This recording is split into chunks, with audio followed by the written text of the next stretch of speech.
Journalist అనిపించుకోవాలంటే సమగ్రమైనటువంటి అవగాహన, అధ్యయనము ప్లస్ ఆ వర్క్ ఎక్స్‌పీరియన్స్ ఇవన్నీ ఉండాలి. అయితే ఈ వర్క్ ఎక్స్‌పీరియన్స్‌లు వీటన్నిటికంటే కూడా మనదైనటువంటి పబ్లిసిటీ స్టంట్ ద్వారా వచ్చినటువంటోళ్ళు ఢిల్లీలో కనిపించేటటువంటి మహానుభావులుంటారు. ఢిల్లీలో కాబట్టి అక్కడ ఒకళ్ళకొకళ్ళకి ఉండే యాక్సెస్సు ఆ నాయకులు మొదటి రోజుల్లో ఉన్నటువంటి ఖాళీగా ఉండేది.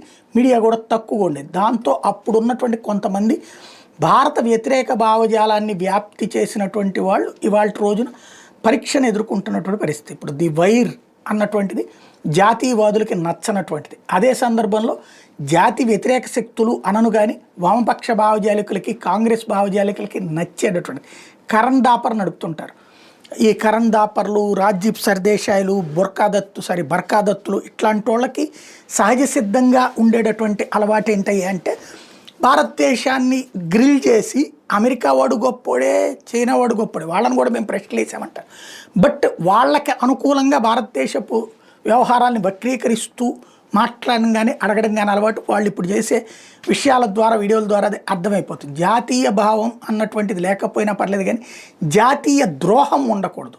జాతీయ భావం లేకపోయినా పర్లేదు, జాతీయ ద్రోహం, జాతి ద్రోహం ఉండకూడదు. కానీ వీళ్ళ దగ్గర అది ఉంటుంది. ఇప్పుడు ఐఏఎఫ్ తాజాగా చెప్పుకొచ్చినటువంటిది 6 విమానాలని కూల్చేశాం. 5 విమానాలు పాకిస్తాన్వి ప్లస్ 1 అవాక్స్ లాంటి ఒక పెద్ద విమానాన్ని కూల్చేశాం. అది అవాక్సా లేకపోతే అలా సరుకు రవాణా తెలియదు, మొత్తం 6 కూల్చేశాం.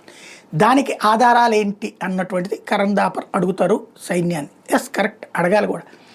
ఆ రోజున కూలినయ్యి, పేల్చినయ్యి అన్నీ చెప్పారు, చూపించారు.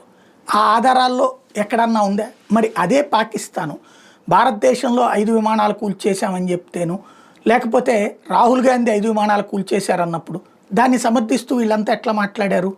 వాడు ఏ ఆధారాలు చూపెట్టాడు? మన దేశంలో చీమ చిటుక్కుమన్నా సరే ప్రపంచమంతా తెలిసిపోతుంది, అంతగా మీడియా, సోషల్ మీడియా ఉంది. ఇక్కడ విమానం ఏమన్నా కూలిందా? పాకిస్తాన్లో కూలుంటే మన విమానాలు వాడు వీడియోలో చూపించేవాడుగా, ఏమీ చూపించలేకపోయాడుగా. మరి అయినా వాడిని ఎట్లా నమ్మారు అంటే, మనల్ని మనం నమ్మడం కంటే శత్రువుని నమ్మడం ద్వారా గొప్పవాళ్ళం అనిపించుకోవాలి. మహాత్మా గాంధీ గారు కనుక భారత హిందువు చచ్చినా పర్లేదు కానీ పాకిస్తాన్కి నష్టం జరగకూడదని ఆమర నిరాదీక్ష కూర్చున్నటువంటి తరహాలో ఉంటుంది.